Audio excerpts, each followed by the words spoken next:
कल का दिन काफ़ी शानदार था और बाज़ार ने एक और चीज़ काम किया, एक कॉन्टिन्यूटी इफेक्ट दिखाया। जैसे वो पहले गिरावट के साथ दिखाता था, अब वो बढ़त में दिखा रहा है। ये एक अच्छा साइन है। दूसरा point, India VIX second day फिर से टूटा है। आज 20 के नीचे आके फिर से कामकाज कर रहा है। कल भी आपको याद होगा, हमने इंडिया विक्स के बारे में आपको जानकारी दी थी कि इंडिया विक्स आज मेरी नज़र में रहेगा, आज बैंक निफ्टी मेरी नज़र में रहेगा। आज मेरे को निफ्टी से कुछ ज़्यादा लगाव नहीं है। मेरे को मालूम है कि निफ्टी तो स्ट्रॉन्ग हैंड्स में आ ही गया है और जल्दी जल्दी कुछ भी नहीं करेगा। मेरे को इंडिया विक्स टूटता हुआ चाहिए था, जो फाइनली मेरे को दिख रहा है अपनी स्क्रीन पर 1.25% नीचे। और बैंक निफ्टी मेरे को 48,000 चाहिए था। जैसे 48,000 आए, आप देखो बैंक निफ्टी ने 150 पॉइंट, समय भी नहीं लगाया, 2 ही मिनट के अंदर 150 पॉइंट जोड़ के ऊपर खड़ा कर दिया इसको। तो एक अच्छा पॉइंट ये है बाज़ार का कि बाज़ार अपने लेवल्स को रिस्पेक्ट कर रहा है अब, और वो बाउंस कर रहा है। पहले क्या होता था, लेवल के रिस्पेक्ट करता था, बाद में उसको ब्रेक कर देता था, बाउंस नहीं करता था। और हमने यही तर्ज आपने 22,400, 200, 22,000, 21,800 तक देखा कि जब बाज़ार हर सपोर्ट को तोड़ता गया और उसने कुछ नहीं देखा।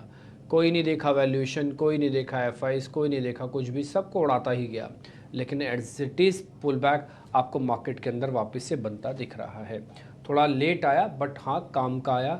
और कल का जो मूव था वो ऑप्शंस ट्रेडिंग के हिसाब से बहुत स्ट्रॉन्ग मूव था।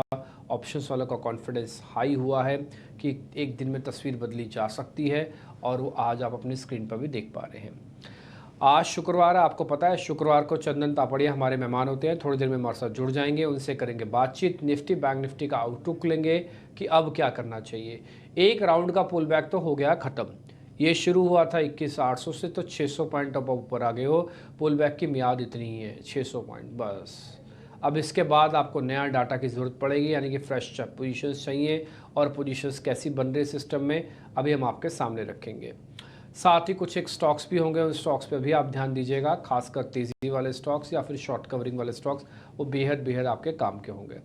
तो चंदन तापड़िया भी थोड़ी देर में हमारे साथ जुड़ रहे हैं, लेकिन उससे पहले मैं आपको रिपोर्ट कार्ड ज़रूर दिखाना चाहूँगा। कल हमारे मेहमान थी सोनी पटनायक, और देखिए कल में उनके ही शो में ना केवल हमने इंट्रा शो बोल रहा हूँ, इंट्रा डे नहीं, इंट्रा शो, उस 12 से 12:15 के पैटर्न के बीच में ही हमने एक बार निफ्टी के लेवल्स को टच होते देखा, फिर नीचे आया।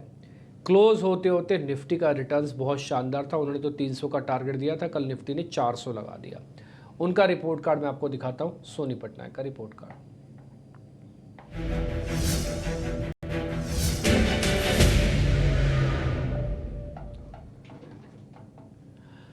देखिए अशोक लीलैंड की कॉल उन्होंने दी थी, आपको ध्यान है, दोनों के दोनों उन्होंने ट्रेड दिए थे। एक अशोक लीलैंड दिया था, आपको याद होगा, और दूसरा OFSS की कॉल भी दी थी। OFSS की कॉल तो उतना काम नहीं कर पाई, लेकिन अशोक लीलैंड की कॉल ने किया, 20% का रिटर्न दिया। एस्ट्रल ने करीब 2% का आपको रिटर्न दिया। ये स्टॉक की मैं बात बोल रहा हूँ। इसके अलावा SBI की तरफ से करीब 1.5% का रिटर्न आपको यहाँ से भी मिला होगा। इस पूरे ट्रेड के अंदर रिपोर्ट कार्ड में प्रोड्यूसर साहब ने वो निफ्टी वाला पॉइंट डाला ही नहीं, लेकिन वो कल आपको याद होगा कि निफ्टी के अंदर गेन आया था। ये आप अब नीचे देख पा रहे हो, निफ्टी का लेवल्स भी हमने डाल दिए, 1.5% का गेन आपके पास आ गया। ठीक जी। तो SBI, एस्ट्रल, अशोक लीलैंड और निफ्टी, ये 4 चीज़ें हो गई जिसका टोटल रिटर्न अब आपके सामने है। आपको जैसा ठीक पड़ता हो वैसा रीड कीजिए। देखिए हम तो ये बात अब कहते कहते भी थक गए हैं कि इस शो को अगर आप देख रहे हो तो आप घाटे का सौदा बिल्कुल नहीं कर रहे। आप कुछ ना कुछ शो से लेके जाओगे हर दिन, और ये हर दिन का चैलेंज ले रहे हैं हम। तो हम ऐसा नहीं कि जिस समय तेज़ी है तभी के मास्टर है, या जिस समय मंदी है तभी के मास्टर है, नहीं, ऐसा नहीं है। बाज़ार में तेज़ी दिखेगी तो तेज़ी बोलेंगे, मंदी दिखेगी तो मंदी भी बोलेंगे, और यही काम करते हैं हमारे आज के मान चंदन तापड़िया भी। मैं उनकी इसी इंटेलिजेंस का बहुत कायल हूँ। एक और चीज़ जो बहुत अलग एनालिस्ट से काफ़ी अच्छे से जानते हैं, वह है गेन लेवल्स। आपको याद होगा 1-2 दिन पहले भी हमने 5 टाइम 2 को देखा था। 2 दिन पुरानी बात मैं बता रहा हूँ, कुछ ज़्यादा पुरानी बात नहीं बता रहा हूँ। तो जैसे ही वो 2 के लेवल में को दिखे, मेरे को तुरंत चंदन जी की याद आई, क्योंकि ये कुल मिला के वही ऐसे एनालिस्ट है जो आपको इस तरह के गैन नंबर्स देते हैं। और भी देते होंगे एनालिस्ट, बट मेरा परिचय ज़्यादा से नहीं है। ठीक, तो आज चंदन जी की ज़रा हेल्प लेते हैं और ज़रा समझने की कोशिश करते हैं कि क्या किया जाए। चंदन सर बहुत शुक्रिया, thank you very much sir. जितनी हमारे इंटेलिजेंस काम कर रही है उस हिसाब से हमें लग रहा है पुल बैक जो 600 पॉइंट का आना था 21,800 से 22,400 तक का, वो आ गया। हम अपने स्क्रीन पे 22,400 देख भी रहे हैं सर। आगे तो जैसे डाटा बनाएगा पोजीशंस वैसे देखेंगे। सोमवार को 5वें चरण का वोट, शायद बाज़ार उसको बहुत गंभीरता से देखेगा, क्योंकि फोर्थ राउंड के बाद ये बेस बनना शुरू हुआ है। फिफ्थ में शायद और मोमेंटम आ जाए। एक तो आपका टेक चाहिए, दूसरा डाटा देख के सर आप क्या रीड कर रहे हैं। पहले निफ्टी का बताना सर, फिर बाद में बैंक निफ्टी का बताना। जी नमस्कार, धन्यवाद और आभार जो आपने काइंड वर्ड्स हमारे लिए कहे। और ये जो शब्द आपने कहे वो हमारे लिए नहीं है, वो शब्द आपने डेडिकेशन, पैशन और ये जुनून है उसके लिए आपने कहे। तो आई थिंक कुछ भी काम करो आप जुनून के साथ करते हो, दिलो दिमाग से करते हो, तो ऑब्वियसली वो रिवॉर्ड करेगा, चाहे एनालिसिस हो या बाकी कुछ भी कार्य हो। इंडेक्स ने अभी रिसेंटली लगभग आप देखोगे कि 850 के जोन को बेस बना के वहां से टर्न किया। हमने काफी बार यहाँ पे गेन की बात की, बट मैंने टाइम साइकिल की बात नहीं की। टाइम साइकिल की बात इसलिए नहीं की क्योंकि काफी लोग टाइम साइकिल को एस्ट्रोलॉजी, पामिस्ट्री से मिक्स करके भी देख लेते हैं। टाइम साइकिल के हिसाब से देखें तो भी मार्केट का बेस बनना चाहिए नए स्विंग के लिए। यूजुअली 64 डेज की साइकिल मार्केट में काम करती है इंडियन मार्केट में। तो वो भी एक लॉजिक थे कि उसकी वजह से मार्केट में नीचे के लेवल पे बॉटम बन रहा था। अब हम टेक्निकल पे बात करते हैं और लेवल्स की बात करते हैं। मेरा ऐसा मानना है कि नीचे का एक बार का बेस बन गया है, बट कंसर्न ये है कि इंडिया विक्स कूल डाउन नहीं हो रहा है। मेरे हिसाब से जो 20 तारीख को अगला फेज ऑफ इलेक्शन है वो शायद वोलेटिलिटी को ड्रिप डाउन कर दे, तो इसकी वजह से पॉजिटिव बायस है। मेरा ऐसा मानना है कि बाजार यदि अगले 2-3 दिन 22,222 को होल्ड कर जाता है तो आपको सारे इलेक्शन कंप्लीट होते होते नया हाई देखने को मिलेगा। तो एज ऑफ नाउ इसलिए मैं खरीदारी की सलाह देना चाहूंगा। 22,300 के सपोर्ट है, ऊपर में लगभग 22,795 के टारगेट रहेंगे जो इसके लाइफ टाइम हाई के लेवल है। ओके ठीक है, तो आप ये कह रहे हैं कि थोड़ा तेज़ी और आ सकती है। आप ये कह रहे हैं कि एक बार सोमवार का वेट कर लो, वोटिंग परसेंटेज आ जाएगा तो शायद विक्स भी डाउन होगा। सर ये कंसर्न हमारा भी है कि जिस हिसाब से 600 पॉइंट का पुल बैक आया है उस हिसाब से अभी विक्स तो टूटा नहीं, यानी कि मार्केट के अंदर फेयर तो बरकरार है। इस फेयर को थोड़ा थोड़ा तेज़ी से हम अपना डर तो कम कर रहे हैं, लेकिन क्या डर कम हो रहा है सिस्टम से, ऐसा वो दिख नहीं रहा। तो इसलिए आप तेज़ी का रुख बनाए रखो, इसमें कोई दो राय नहीं है, लेकिन उस बड़ी तेज़ी के लिए अभी थोड़ा और भी वेट करना पड़ सकता है।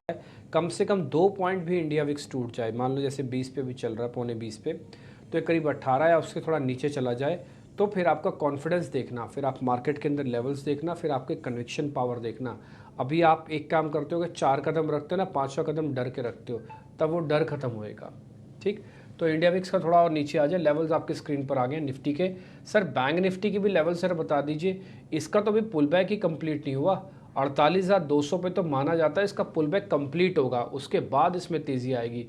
जबकि निफ्टी ने 22,000, 22,200, 400 वो तो अचीव कर लिया, इससे नहीं हुआ अभी 48,200 पार। देखिए निफ्टी ने वीकली चार्ट पे पियर्सिंग पैटर्न बनाया है। पियर्सिंग का मतलब पिछले वीक के नीचे गया बट आधे से ज्यादा डिक्लाइन की रिकवरी हुई है। और यूजुअली ये पियर्सिंग पैटर्न होता है वो half of the bullish engulfing होता है, तो कहीं ना कहीं पॉजिटिव स्टेंस है। But Nifty bank previous decline का 1/3 ही रिकवर नहीं हुआ है। और आप देखोगे बैंक निफ्टी जरूर पिछले 5 दिनों से 50 डे को फ्लर्ट कर रहा है, हायर बेस बन रहा है, बट मोमेंटम अभी भी नहीं बने हुए हैं। बट बायस पॉजिटिव रहेंगे, निफ्टी पे व्यू ज्यादा स्ट्रॉन्ग रहेगा compare to bank Nifty. Levels की बात करें, हमारा लेवल है यहाँ पे 47,777। ये लेवल यदि बैंक निफ्टी नहीं तोड़ता है तो एक बार के लिए 48,500 तक के लेवल यहाँ पे बनेंगे। तो 47,777 को एक इमीडिएट लेवल बनाए, कोई भी तेजी करनी है उस लेवल के साथ करें। ये लेवल तोड़ दे तो फिर समझे कि मार्केट का बाउंस बैक है वो कंप्लीट हो गया। ओके ठीक है सर, सारे लेवल्स हम अच्छे से आपसे समझ रहे हैं। निफ्टी और बैंक निफ्टी के भी 48,500 तक हमारे के चांसेस हैं। ये जो नंबर आप फिर से दिखा रहे हैं ना, यही चंदन सर की खूबसूरती है। आपको जो स्टॉप लॉस में दिया है उन्होंने 4 टाइम्स 7, 4 लगा के 4 टाइम्स 7 आपको स्क्रीन पर लगा हुआ है। ये आप स्टॉप लॉस लगा के रखें, और मेरे को ऐसा लगता है कि ये स्टॉप लॉस जाएगा नहीं और टारगेट ज़रूर अचीव होंगे। 500 पॉइंट यहाँ से पाए जा सकते हैं, जो कि एक है वेट, बट हो सकता है, चांसेस हैं, काफ़ी हाई है। ठीक है, आगे बढ़े। अब जरा स्टॉक्स की तरफ आगे बढ़ जाते हैं। इंडाइसिस तो हमने काफ़ी डिस्कशन कर ही लिया, मोटा मोटी मार्केट का सेटअप रख दिया। दो चीज़ें बड़ी इंपॉर्टेंट है, 26 के विक्स पे हम रिकवरी कर रहे हैं, और माफ़ कीजिए 26 के एफआईस की होल्डिंग पे हम रिकवरी कर रहे हैं, 20 के विक्स पे रिकवरी कर रहे हैं। अभी तो इन दोनों का ठीक होना बाकी है। ये दोनों ठीक हो जाए तो फिर आप देखिएगा मार्केट के अंदर रंगत कैसी होती है। ठीक, आगे बढ़े, स्टॉक्स लेके आए, ताज़ा खरीदारी वाले शेयर्स लेके आइए स्क्रीन पर।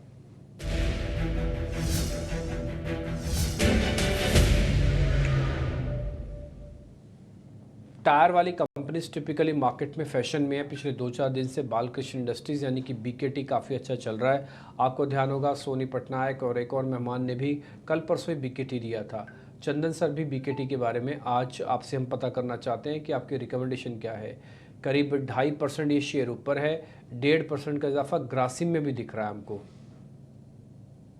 बिल्कुल, बीकेटी काफ़ी अच्छा लग रहा है। बालकृष्ण इंडस्ट्री की बात करें, टेक्निकली देखें तो वीकली चार्ट में राउंडिंग फॉर्मेशन कंप्लीट हुआ है और अभी पिछले 5-6 दिन से high top high bottom formation बन रहा है। टेक्निकली देखूँ तो एक कप एंड हैंडल पैटर्न भी 5-6 दिन कंप्लीट हुआ था, जो एक बुलिश एनगल्फिंग है। यानी एक बड़ा राउंडिंग होके और छोटा राउंडिंग फॉर्मेशंस और उसका ब्रेकआउट। तो ये सारे पैटर्न ये इंडिकेट कर रहे हैं कि नया मूव बनना चाहिए। 2590 के आसपास का सपोर्ट है। हमारा मानना है 2770 तक के टारगेट आपको बालकृष्ण यानी बीकेटी में बनने चाहिए। ठीक है सर, ग्रासिम पे क्या करें? बिल्कुल, ग्रासिम की बात करें तो ग्रासिम में भी देखें, अच्छी बात कि एक तो 50 दिन का मूविंग एवरेज होल्ड कर रहा है। आप यदि ग्रासिम का चार्ट निकालोगे और उसमें 50 डे मा डाल दीजिए, 50 दिन का एक्सपोनेंशियल मूविंग एवरेज, तो आपको समझ में आएगा कि पिछले लगभग 133 दिन से ये काउंटर 50 दिन के नीचे नहीं टिका है। 50 डे में जाता है, 1 या 2 दिन लगा के वहाँ से रिकवरी करके नया ही बनाता है। तो कल के दिन एग्ज़ैक्टली इसने वही स्विंग लो बनाया, 50 डे को टेस्ट किया, आज एक बुलिश कैंडल बनाया है, 6 दिन का कंसोलिडेशन ब्रेकआउट 2400 के ऊपर दिया है। तो सारे तथ्य एक पॉजिटिव प्राइस इंडिकेशन दे रहे हैं। 2350 के सपोर्ट से खरीदारी की सलाह रखेंगे, ऊपर में 2540 के टारगेट की। ठीक है, तो दोनों में रिकमेंडेशन मिल गया आपको, बीकेटी पे भी और ग्रासिम पे। दोनों के लेवल्स आपकी स्क्रीन पर आ जाएंगे, आप अच्छे से नोटिस कीजिएगा। अच्छा, अगर आपके पास पहले से शेयर हैं तो ज़्यादा शेयर्स ना खरीदना।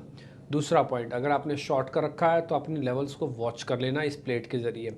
और अगर आप लेना चाहते हैं तो ज़रूर लीजिए, लेकिन रिग्रेसली स्टॉप लॉस को फॉलो कीजिए।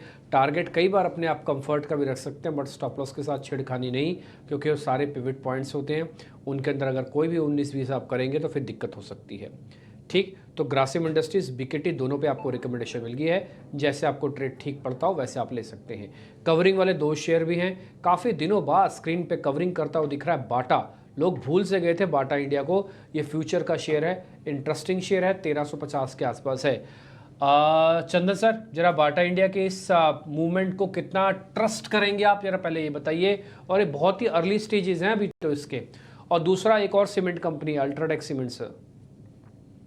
ये पहले बाटा पे बात करते, एक बिटन डाउन नेम रहा है रिसेंटली, क्योंकि मोमेंटम नहीं बिल्ट हो रहे हैं। कोई भी डेटा फैक्ट यहाँ पे वर्क नहीं किया है और पिछले लगभग 2-2.5 साल से अंडर परफॉर्मेंस देखने को मिली है।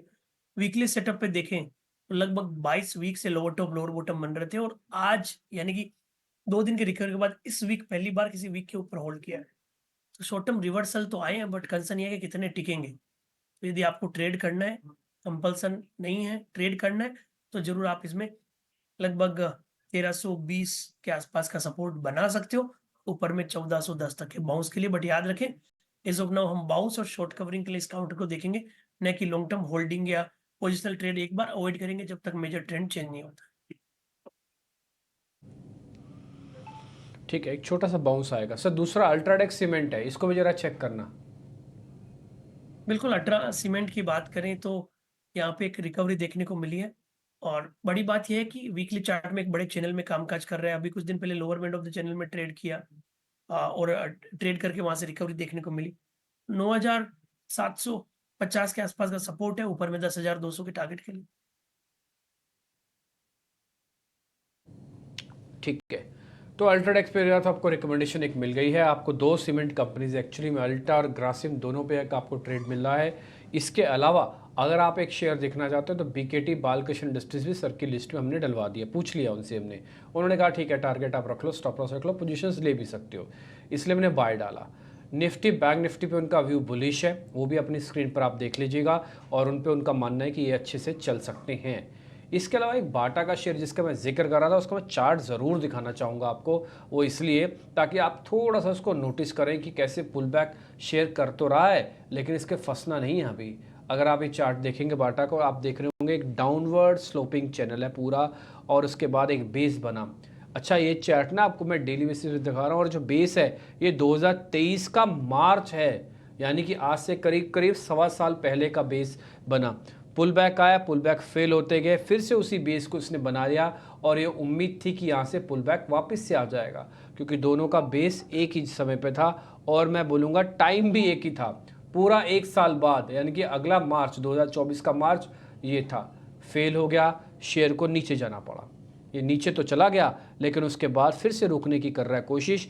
ये जो ब्लू लाइन है 50 दिन की एवरेज है और ये जो लाल लाइन है ये 200 दिन की एवरेज है। ये एक कमज़ोर शेयर है, टूटा फूटा शेयर है, इसको ठीक होने में काफ़ी समय लगेगा। इसलिए चंदन सर ने आपसे जो कहा है कि भाई हरी लाइन लाल लाइन के ऊपर तक आ सकता है, ये वही टारगेट और वही स्टॉप लॉस हैं, बट छोटे से लेवल के हिसाब से दिए गए हैं। ये आपने देख लिए। ब्रेक से पहले बालकृष्ण इंडस्ट्रीज के बारे में जिक्र हुआ, ग्रासिम के बारे में जिक्र हुआ, बाटा को हमने एक पुल बैक के ट्रेड के हिसाब से सिर्फ नोटिस किया, चार्ट आपको दिखा दिए, अल्ट्राटेक के लेवल्स भी आपने नोट कर लिए होंगे। तो जो जो शेयर्स हुए हैं वही शेयर्स ही रिपोर्ट कार्ड बनाने में हमारी हेल्प करेंगे और उन्हीं शेयर्स की ही जिम्मेवारी सिर्फ चंदन सर पे दिखी जाएगी। अदरवाइज शेयर्स तो हम बहुत डिस्कस करते हैं, बातें बहुत होती हैं, लेकिन जो काम की चीज़ें हैं उसको हम लिखतम फॉर्म में, यानी कि आपके सामने लिख के ट्रेड की फॉर्म में कन्वर्ट भी कर देते हैं। अब जरा बिकवाली वाले शेयर्स भी आपके सामने रखते हैं। जरा दिखाइए आज के ताज़ा बिकवाली वाले शेयर्स।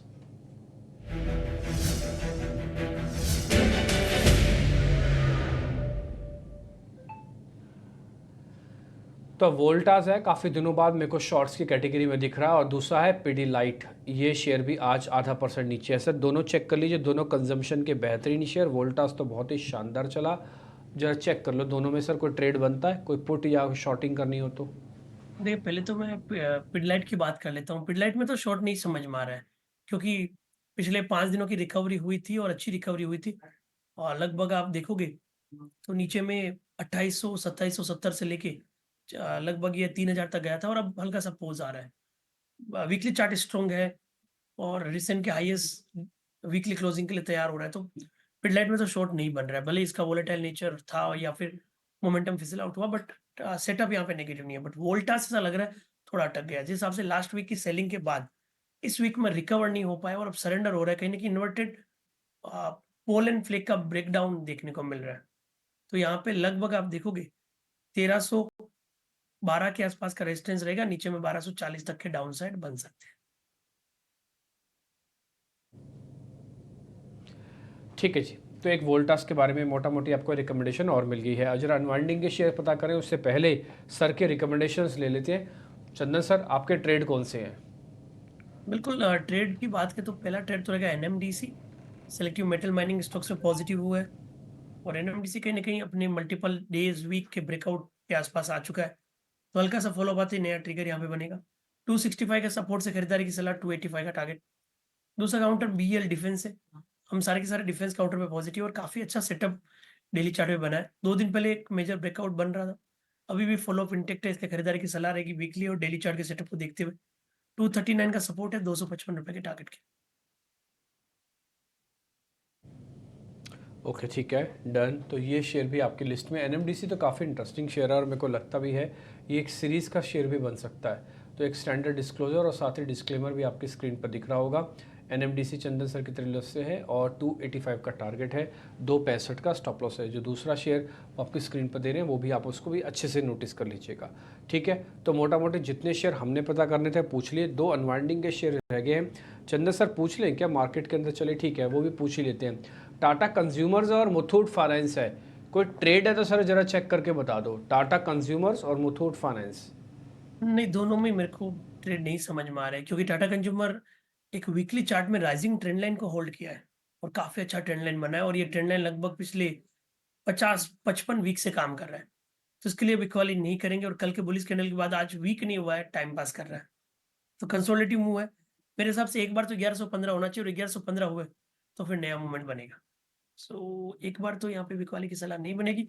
मुथूट फाइनेंस की हम बात करें तो मुथूट जरूर आज हल्का सा डिप मारा है, बट अगेन सेटअप नेगेटिव नहीं है। हल्के से रिकवरी हुई तो हाईएस्ट डेली क्लोज के लिए तैयार हो जाएगा।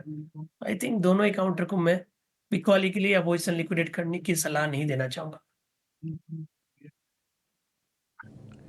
ठीक है, दोनों के लिए आपके कोई कोई ट्रेड नहीं है, छोड़ देते हैं सर। वैसे भी मैं लिमिटेड ही ट्रेड चाहता था और दूसरा मैं तो पूछ भी नहीं रहा था, लेकिन फिर मेरे को ऐसा ना लगा कि कहीं ऐसा ना हो कि मिस हो जाए हमसे, तो इसलिए मुथूट और टाटा कंज्यूमर्स दोनों पे अवॉइड के स्टैंप लगा दो। दोनों के अंदर किसी तरह का ट्रेड नहीं है। इससे पहले जो हमने शेयर डिस्कस किए कुल मिला के वही रखो। सर के 2 शेयर ज़्यादा काम के हैं, हमारे पूछे हुए शेयर्स को आप इग्नोर मार सकते हो, लेकिन सर के बताए हुए शेयर्स पर ना रखिएगा इग्नोरेंस। दूसरा उसमें NMDC है और BEL है, इन दोनों शेयर्स का फ़ायदा आप भरपूर तरीके से ले सकते हैं। ठीक है जी चंदन सर, बहुत बहुत शुक्रिया, थैंक यू वेरी मच। आज आपने टाइम निकाला हमसे बातचीत की। मैं आपको हैप्पी वीकेंड तो नहीं बोलूँगा क्योंकि इस बार सैटरडे की वर्किंग है और आप भी ऑफिस में होंगे आई होप। सर आप ऑफिस में आ रहे हो कि वर्क फ्रॉम होम करोगे आप? देखो मिक्स रहेगा। और मैं आपको बताऊं नहीं, आजकल हम वीकेंड नहीं वीक डेज में भी ट्रेवल कर रहे हैं। कल अहमदाबाद में था, हमारा ऑप्शन का एक बड़ा इवेंट था, और अगले हर अच्छा। वीक हमारा इवेंट रहेगा। कल अहमदाबाद हाँ था, हाँ। एक मास्टरिंग ऑप्शन सबमिट, अगले वीक दिल्ली है, उसके बाद बेंगलोर है, उसके बाद कोलकाता है। तो ट्रेनिंग, लर्निंग, गाइडेंस, ये सब कंटिन्यू अच्छा चलता रहेगा। कल के दिन हम एक्टिव रहेंगे, फाइंड आउट करेंगे, मूवमेंट रहेगा तो तो मार्केट सर मूव को मिस नहीं करे। ठीक है। अच्छा चंदन सर एक बार बताइए, आप दिल्ली आ रहे हैं नेक्स्ट वीक, तो हम आ सकते हैं आपसे मिलने के लिए? ये थोड़ा बिल्कुल, मैं गाइडेंस जो इसीलिए आप सब लोगों को दे रहे हो हमको भी दे दो, क्या प्रॉब्लम है इसमें? बिल्कुल, तो मैं यही प्रयत्न रहेगा कि दिल्ली आऊं, और यदि टाइम मिला तो थर्सडे को 15-20 मिनट का हम शो भी लाइव करने का प्रयास करेंगे, और आपसे मार्गदर्शन तो बिल्कुल लेंगे। बिल्कुल सर, बहुत बहुत शुक्रिया, थैंक यू वेरी मच। मेरे को भी अच्छा लगेगा आपसे मिलके। बहुत बहुत शुक्रिया sir, thank you very much. और आपके शोज़ काफ़ी अच्छे जाते हैं, ग्राउंड इवेंट्स, मेरे को मालूम है, मैं हिस्सा रह भी चुका हूँ पहले भी। बहुत बहुत शुक्रिया sir, thank you very much time निकालने के लिए। फिलहाल इस कार्यक्रम से इतना ही, नमस्कार।